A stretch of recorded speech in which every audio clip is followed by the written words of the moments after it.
I just say, well, doggone. Well, same time you're down. Oh, listen. Did we opt to bring it today?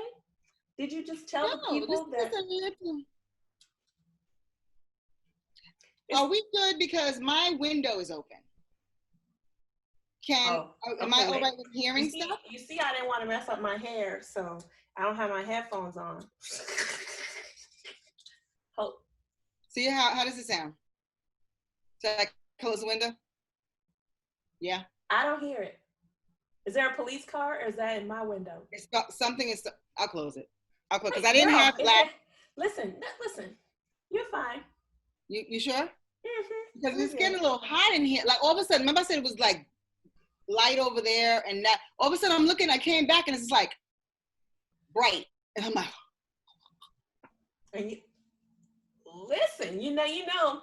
So, hey, Brunch Breakers, welcome back. Hello, Brunch Breakers. This is the Kaz and Fabs Brunch Break. Kaz and Fabs Brunch Break. So, since we're talking about boundaries today, oh, you know what? The fire truck was me. I see it. Oh, it's you. It's me. But you have the window closed. My window was closed, but it's like a river lake type situation going on in front of me. And there's a fire truck with a boat attached to it. Oh. So did somebody jump in the lake? Yeah. No. Are you on the news right now? Look, I'm tempted to turn the camera around and be like, let's just be nosy. As we talk about boundaries, let's not have none. You're all of their business. Let me, as I get ready to explain, the reason why I'm dressed the way I'm dressed today is because in my normal everyday life, if I left my house like this, people will feel the need to stop and tell me that all of this is happening and it probably shouldn't be. And that's not their business. Like tab on Instagram, that's not their business. Not their business. Yes. Yeah, people always, and it's so funny because we're talking about boundaries. This is what we're talking about. We're showing, and I just happened just to do this today. That's it. But a lot of times I do show my cleavages. Sometimes I don't. And I always felt a certain way because people, like, again, you leave out the house, you think you're looking cute, everything is fine, and someone always has something to say or looks at you a certain way. And then it internalizes that on you, and you're like, oh, well, maybe I should cover up. Maybe I shouldn't. It's yours. Girl, we created a space specifically for us, and I have second thoughts about, look, as I'm talking. But it's true. Yeah, y'all slowly notice the camera start to do. No, you should feel comfortable. Like if you don't want to, that's your business. But I mean, part of the reason why you would feel uncomfortable is because of like other people's perceptions. Because it's like, it's my body. I can do with it what I like. Exactly. It genuinely is my business. So exactly. It's just funny that body positivity too. Yeah. And we feel, oh, we shouldn't wear something because we're not that weight or whatever. You know? But in for real life, this is a dress, and there's no way I could be in the streets in this dress because it's all the way open here, and it literally stops at the peekaboo point. That's kind of sexy. Well, you know what though? I get what you're saying, but you could do things with that to still make yourself feel good, and to the world. Get a corset. No. You're a tall girl just like me. Yeah. And so, like, if I went outside in this, like, it's a perfect Zoom style. Okay. Because you only get this much of it. But but it's too much because it's open here and it's this long. Oh, it's a short one. Yeah, that's why I say stop. Oh, visually, when you first said that, I'm thinking it's open and then it stops and then it's long. So I was like, literally, so it's a dress, right? And I'm sitting in a chair talking to you, and literally none of the bottom of it is touching the chair. I got it. It's a shirt. It's a shirt. which is all right if you want to wear a shirt. Right.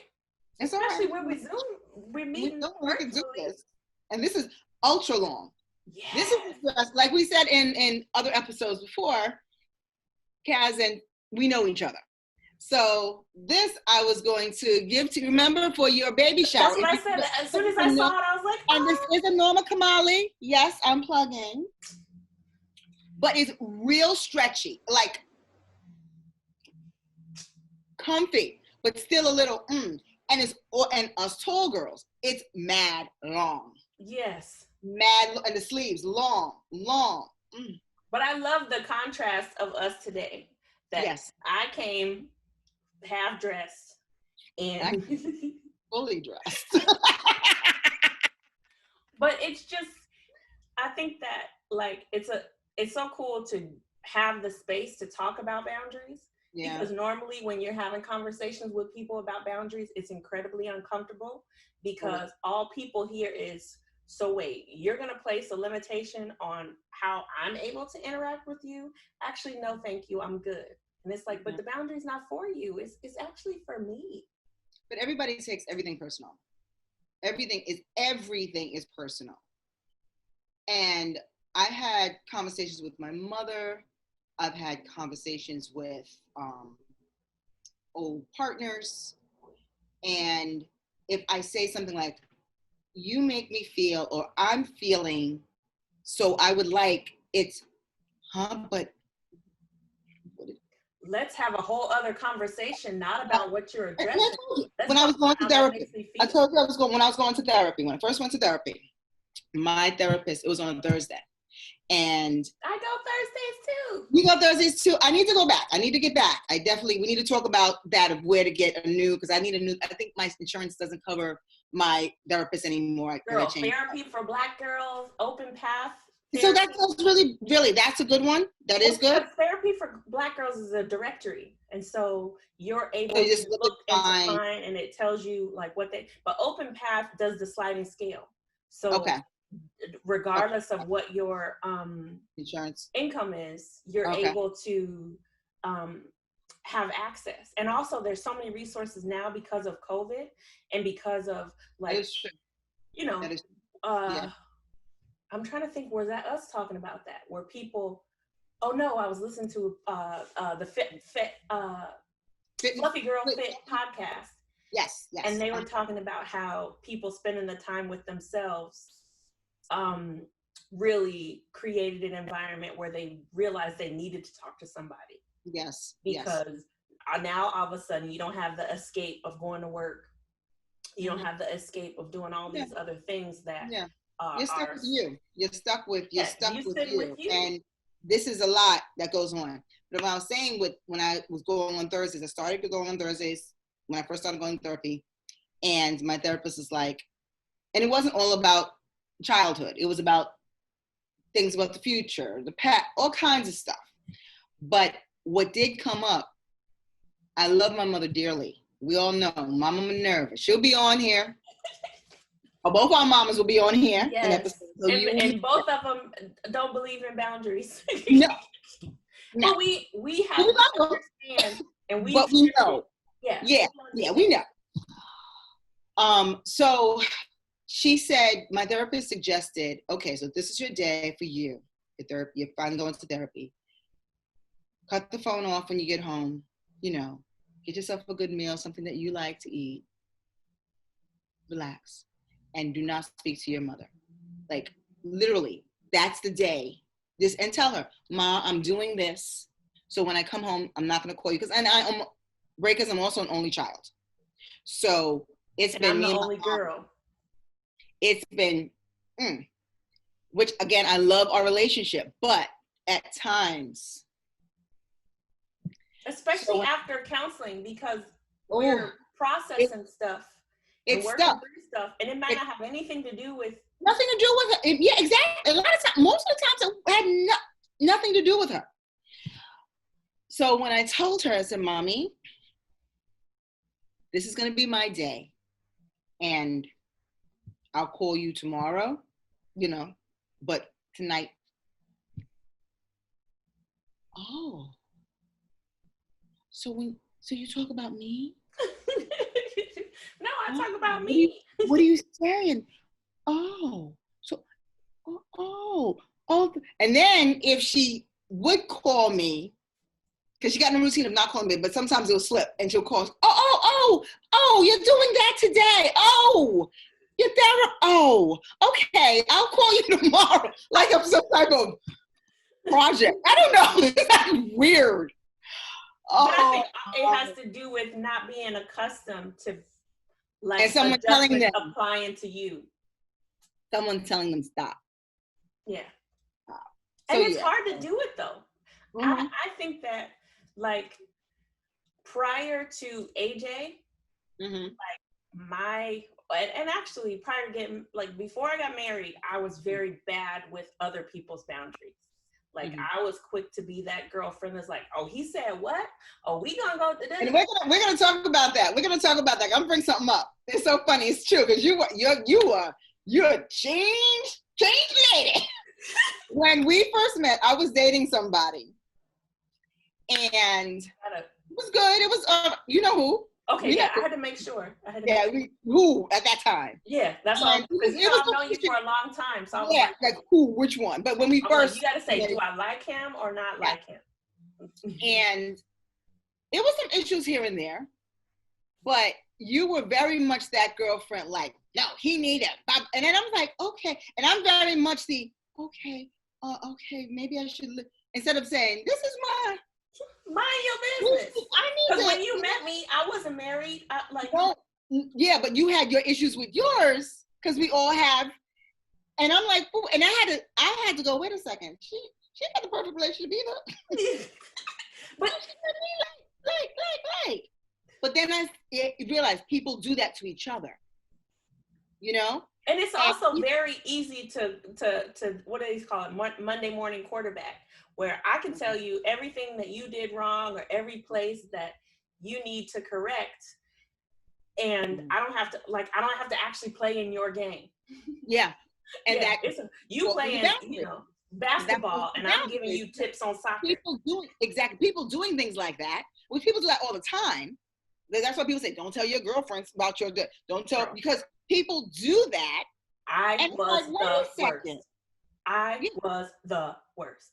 Like, and I was too. I mean, I've had a lot of girlfriends with a lot of issues, and I've learned, and then not the whole self-care thing or trying to get into whatever, but seeing the different relationships that my friends have had, and them coming to me and asking me for advice or whatever, and me saying blah blah blah.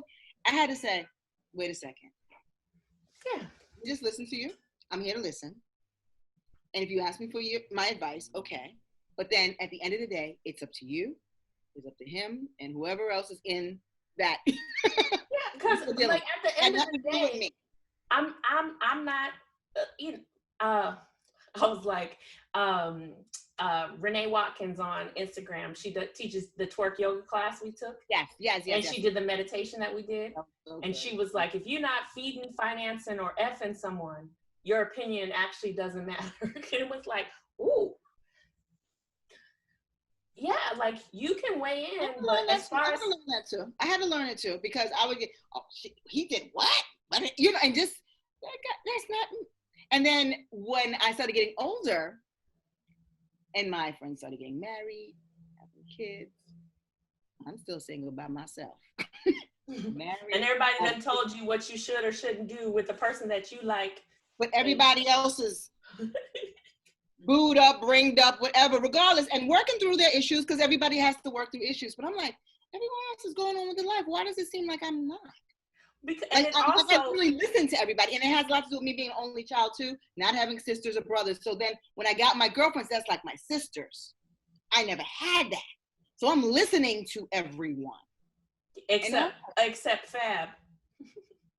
Yeah. And like I said, time will go on, and I'm going to baby shower after baby shower, a wedding. I don't know how many times I've been a maid of honor. I got dresses up in there. But so like in the landscape of boundaries and explaining that. So what is like hindsight? You know, they tell you hindsight is 20/20 and not 20/20 like right now. Because if hindsight is 2020, then somebody got it wrong.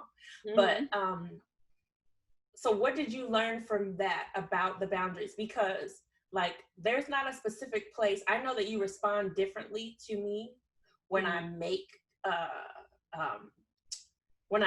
comments or stuff about you dating, because I still stay in your business. Yeah, I mean, I'm just aware that like what I have to say about it is, you know, you can take it with a grain of salt. Like you don't have a responsibility to me to be like, so these are my expectations about your response to my feelings about your relationship. That's your private business. Let's pause. Phone is ringing. What I noticed is when I was getting commentary from girlfriends and this, you, anyone. And Hattie said something to this, and I'm like, maybe I'm not. I always thought I was a empath, and because I have a lot of empathy, and I take things in and take other people's. But I'm a sensitive person. Yeah. I don't know if I'm as much. I don't know. I guess I need to be. I have to go through stuff and figure that out. But I'm a very sensitive person, and when someone tells me this, I'll take it personal, and I'll go, okay, well maybe I should. Or else he may, whatever. But maybe I shouldn't talk to him, or maybe I should. And I'll take it all in. And then when as time went on, and people, like I said, getting married, doing this, whatever, and I'm like, wait a second, I need to. You like the 87 things that I told you were red flags about this were not. Yeah. Were from my perspective. Yeah, someone else's perspective. And I had to learn to say, okay, listen, people are going to talk. People are going to say what they're going to say. And go, okay, and let it go. Mm-hmm. Because I take everything in. I'm just that, and I am that somewhat of that. I am that person. And I take it all in, and I'll actually feel a certain way. Like it will change my insides of what. And I'm like, but he didn't really even say that. But you remember when we were talking about the Bumble on the first episode when we were, or maybe the second episode when we were working through like the dating. Yeah. And we're having a whole conversation about like possibilities or like potential outcomes or reasonings behind behavior from people who are strangers to all of us. And so we don't have like, what we know about them is based on what you shared, based on what you know about them and what they felt like they were comfortable with sharing. Yeah. And like, you realize that you could go way down a rabbit hole and it not be based on like what people are actually saying or what people are actually doing. Exactly. And like you said, with the boundaries, I think before I definitely felt like I was entitled to like speak on other people's relationships or their experiences. And it was very much like, well, I'm just worried about you. And it's like from a place of like nurturing or like a responsibility to protect people. Yeah, not a hater type, because there are people who are haters and do things like that too. So it's definitely, and I didn't take anything from you or from any, like a hate. My girlfriends love me, I know that. But it's personality. We have strong personalities and this and that and the other. So it's like a whole thing. But it should have been me. And that's for me. Because you can't even tell whether did I like him or did I not like him? Exactly. But it has to be from yourself to set those boundaries. Like I said, girl, okay. You know, not to fight you, but just like, But I wasn't saying that to anybody. I wasn't saying that to anybody, huh? But I appreciate, like, whenever the shift happened, that whenever we were having conversations and, like, because I learned how to stop, like, saying it, but you were like, okay, so let's recap. You didn't say it, but your whole face was like, all the things that I've learned from my boundaries not to say, my eyes are saying, and you were like, it's no different. Like, there's a boundary. The boundary is appropriate and necessary for me within our relationship. That you honor the choice that I'm making to see what happens. Because you just if you prevent everybody from everything, you won't even know what you like or what you don't like. What you no, because you're just going on other people's whatever. like, nope, I gotta protect you from everything and everyone. And it's like, yeah, but just We are all on different paths. and All different experiences. Nobody's backstory is the same. So like making a decision that the things that I encountered, the things that didn't work for me, I'm allowed to tell you that it shouldn't work for you when that might be just what you need. Exactly. Unless so it's like out and out foolishness. Yeah, I just changed my name. Oh. You're so funny. I think maybe I don't know. I'll figure that out. But yeah, we also, and I thank you for gifting me the 9 retreat. Oh, yes. Which was an online because everything is online. Yeah, they're doing another one in January. Did I tell you? You saw it? I got an email, and did they email it to you? Not, I mean, initially they were talking about it at the retreat that they were talking about it, but okay. So I didn't get anything. You got information on it? No. But I just know that when they made an announcement with them that they would be doing another online retreat in January, and it was like it's amazing because of how we got there. A friend of mine, Charlie, reposted a Nedra Tawwab post, and she's a doctor, she's a therapist. Yeah, she's a licensed therapist, relationships. She has kaleidoscope counseling. Yes. So she's the bomb. We need to put her in. We will put her information in there too. You need to follow her on Instagram. Yeah, and so it's like every other day, every other day is pushing it. Literally every day she posts something that if you're not speaking up for yourself and honoring yourself and setting boundaries and like doing the work to heal and get better, those messages will drag you because it's like, oh dang. Yeah, I'm so guilty of that. I'm so guilty of that. And she talks about, boundaries and codependency and all kinds of things. And I can't wait. And verbalizing those boundaries. And like proper tools to be able to like speak up for yourself. Because it's very helpful that she says, okay, if you're experiencing these things, these are some things you can do in order to combat that, to show up better for yourself, to speak up for yourself, essentially. And so she was a keynote speaker at the 9 retreat, and I entered the giveaway and won a ticket. And then the next day, another giveaway I entered, I won another ticket. And so I was able, and so that the funny thing about it is at the end of the retreat, they did another giveaway. And without knowing like our experience, the giveaway was for 2 tickets so that you could bring a friend. Yeah. And so it was confirmation for me that we were in where we were supposed to be. And there was just so much I think we should do an episode just on our 9 retreat experience. I think we should too. Yeah, because it was mind blowing. Again, we had talked about the boundaries. They had different women in different fields talking about different things, about the wild woman archetype, about breathing, breathtaking. Yeah. A whole series on that. About rituals. Healthy money. Healthy money was really interesting. Yeah.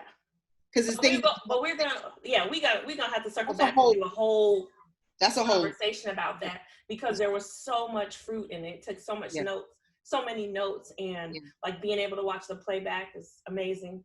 But within the boundaries conversation, it was great because she did a presentation about boundaries, and then people were able to ask questions and address things. And that was a funny thing for me because my mom stopped by while it was happening. And so she sat down and she kept asking questions and saying things about it. And then she was like, well, wait a minute, this and questions about this and this and this. And then at the end, she was like, I don't have any boundaries. She spoke the whole thing. And I was like, because we have been talking a lot about boundaries, and also like, because a lot of times, one thing that we tend to experience is people will tell you that you can't have a different expectation from someone because that's the way they've always been. And so people are like, oh, that's how so-and-so is. And like somehow forgetting that right. Doesn't make I'm right. allowed to have a different expectation, and they can choose to continue to be that way.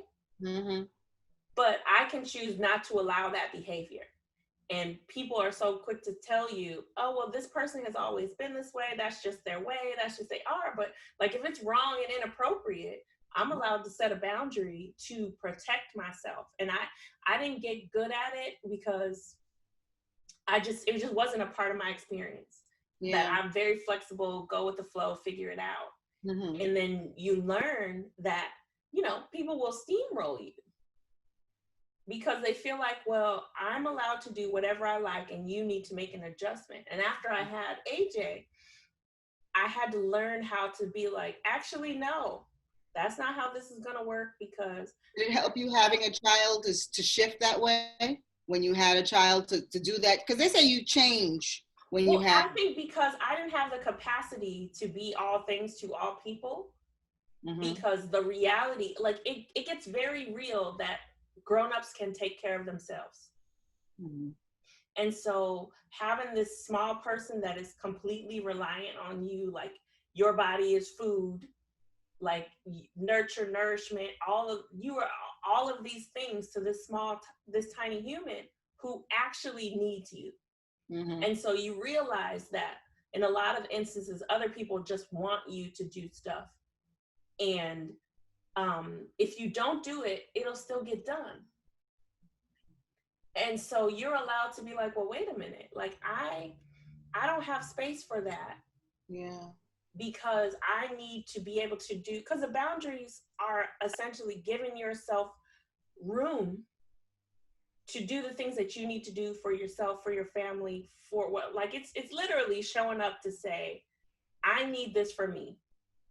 And we're not accustomed to doing that. And Like it's nothing wrong, is nothing, and people think of that as being selfish, and it's not being selfish. You have to think about you first. Yeah. And you don't do that. And we're accustomed to that in how we're raised.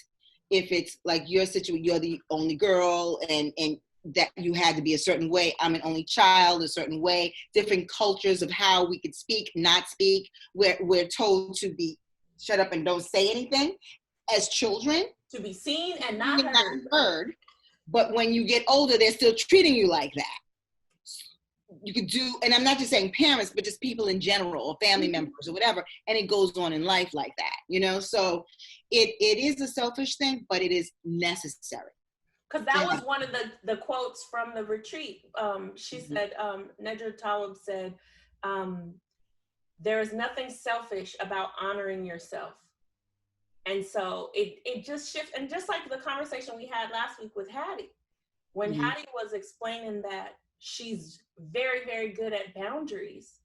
And when she explained the ways that she makes space for herself so she can show up better for the world and her family, it was like, that is why you need boundaries. Yeah. Because it frees up the space for you. It does. It does. Because you'll be in here like, oh, sorry. Right.